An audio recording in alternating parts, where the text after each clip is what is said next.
Voice of प्रार breaking news. Sukkur bridge मां निकिरंदड़ अबलवाह जा कपर कमज़ोर थी विया। सखर खां वठी पीरकोट ताईं एरीगेशन पिराल जे इंतिज़ामिया जी नाअहली सबबि कपर कमज़ोर थी विया आहिनि। करोड़नि रुपयनि जो बजट केतिरनि ई सालनि खां वठी कूड़ा काग़ज़ कार्रवाई ताईं महदूद थी विया आहिनि। अबलवाह जा कपर कमज़ोर थी वञण खां पोइ वॾे नुक़सान जो ख़दशा पिण आहिनि।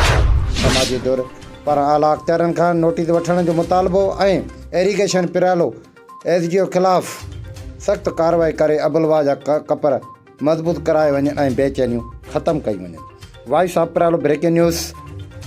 सखर ब्रिज मां निकिरंदड़ अबलवाह जा कपर ॿई पासा कमज़ोर थी वई आहे। पीरकोट ताईं एरीगेशन पिरालो सब डिवीज़न जे एसडीओ जी नाअहली सबबि केतिरनि ई सालनि खां वठी काग़ज़नि कार्रवाई तौर ते कूड़ा बिल ठाहे हड़प कया था वञनि। केतिरनि ई सालनि खां वठी अबलवाह जा ॿई कपरनि जा कम